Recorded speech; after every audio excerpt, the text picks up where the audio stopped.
Okay, I want to shoot another video. The last video I did on this was pretty quick.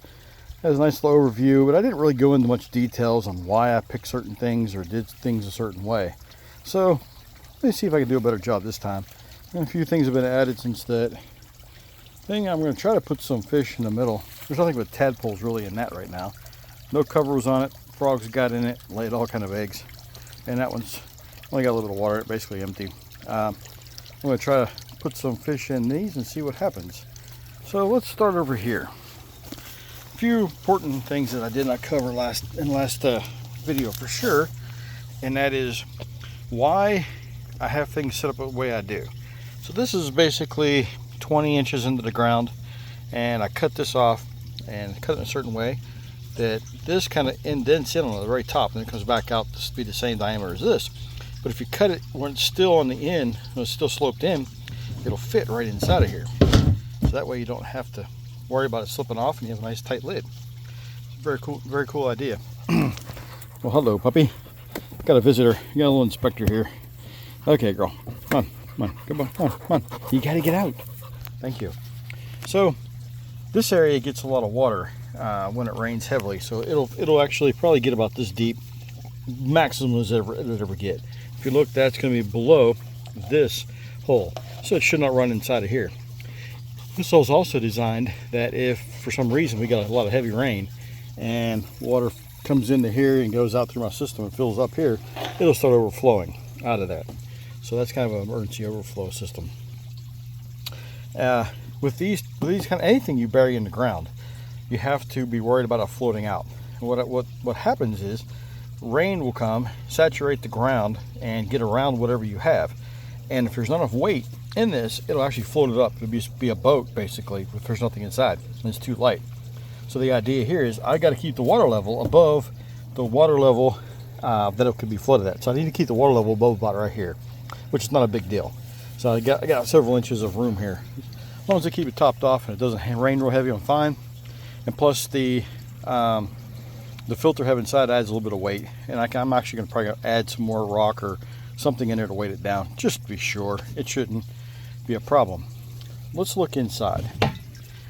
Let's take a look. I haven't actually looked in here since the last video I shot. I see some debris I need to float it up. When I cut these holes, I didn't realize that was still in there.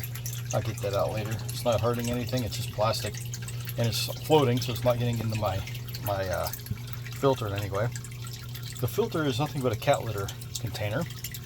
I picked a cat litter container that does not have a label on it, like a paper label. The label on this one is printed right on it. So that's nice. You don't have to worry about peeling that label off, which can be a real nightmare. Just drill some holes in the top, and inside I have small bags. It's kind of like a filter sock type of material that I shoved lava rock into. And then those bags are easy to pull back out for cleaning.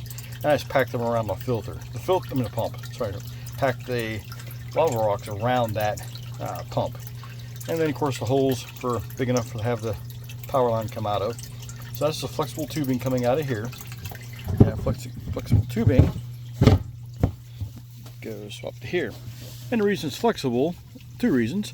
This is easier to line up. So this has to have it tilted down a little bit. Even if you don't get this tilted perfectly and don't get this hole lined up perfectly, this can bend a little bit and go in where you need to go. So you don't have to have it so perfect.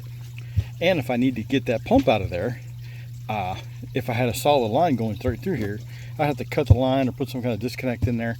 Now all I gotta do is just unscrew this, pop it off, and then I can pull the whole thing back out, clean it, do whatever I want to, replace it, whatever, and stuck it back in there and plug it back in. No big deal.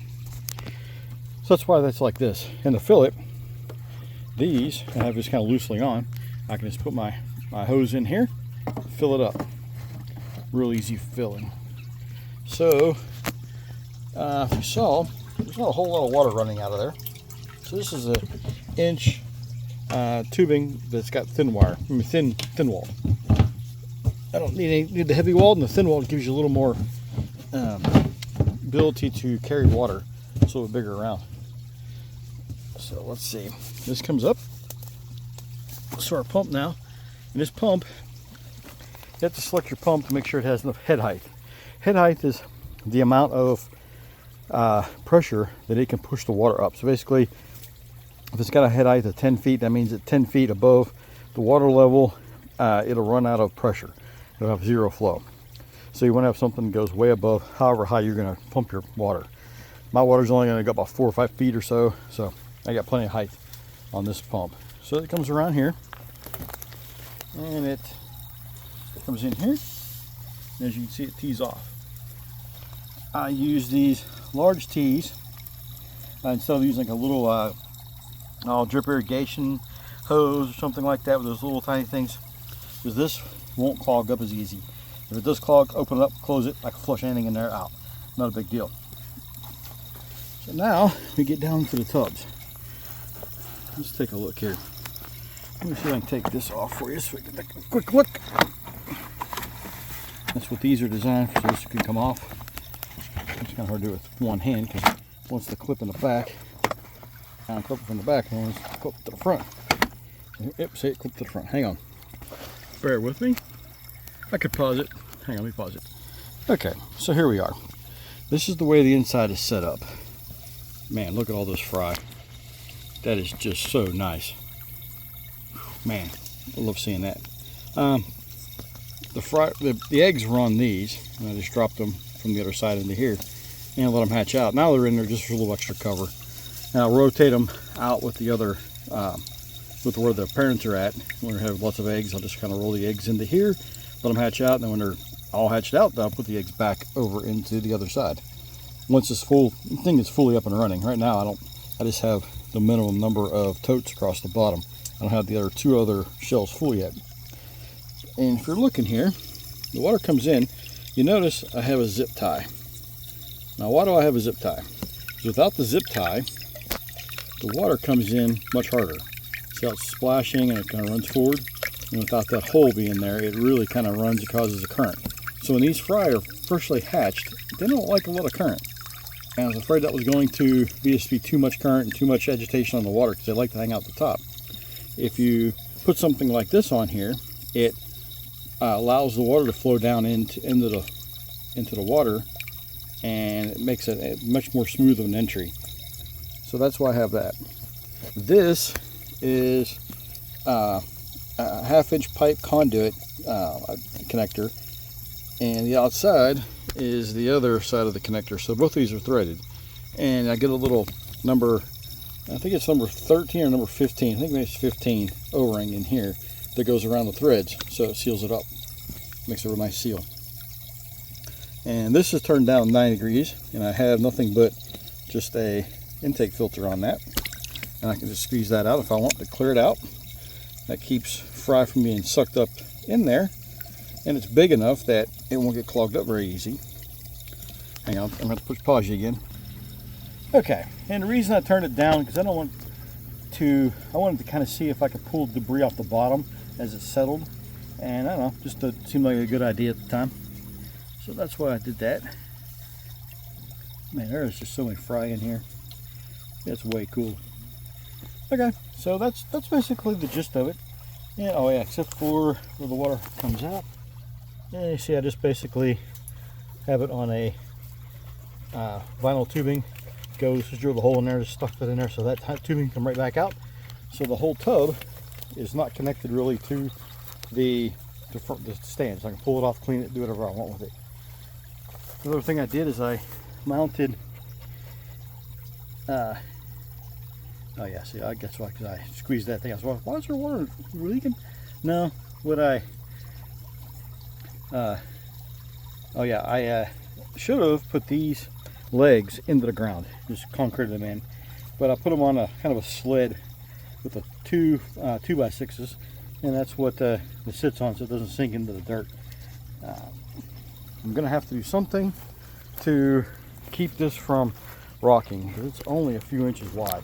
So you see my hand, you know, it's so wide it's not really solid. So I'm gonna have to put some stakes in the ground, but I only got one layer on the bottom, so all the weight's down the bottom. Not gonna be a problem. Once I start going up here, it will be a problem. And to add another layer, all I gotta do is make up some more of these containers, and I cut the lids out and zip tied 1/4 inch hardware cloth around it. It seems to be working just fine. And what I'll do is I will tee off here and come up to the next level and tee off and go up to the next level. Same thing with the hose here, with the intake pipe. I'll just tee it off and bring it up to the next level. Should be simple. The other side, this is where the parents are all at. So just take a quick look. Just curious if you have any eggs. Maybe look in a couple days. Let's pick a random one up. Oh yeah, lots of eggs. So we're ready to rock and roll with a whole nother, man, let's look at that, getting distracted how many eggs there are. I'm always blown away. But ready for a whole new group of fry to be grown up. So this is kind of very similar to the last, except for a couple of big changes. Back in the back, there's a 250-gallon tote back here. So that's where the intake comes in, back into the tank right there. On the bottom, I just have it connected to this pipe. So this pipe comes around and goes all the way down, feeds water all the way down to everything. Just gravity fed. No pumps available, no pumps needed. Same thing with my 1/2-inch pipes. Now I have a bigger pipe here because I thought there was going to need more water on this side, but probably a regular 1-inch pipe or even a 3/4-inch pipe would be fine.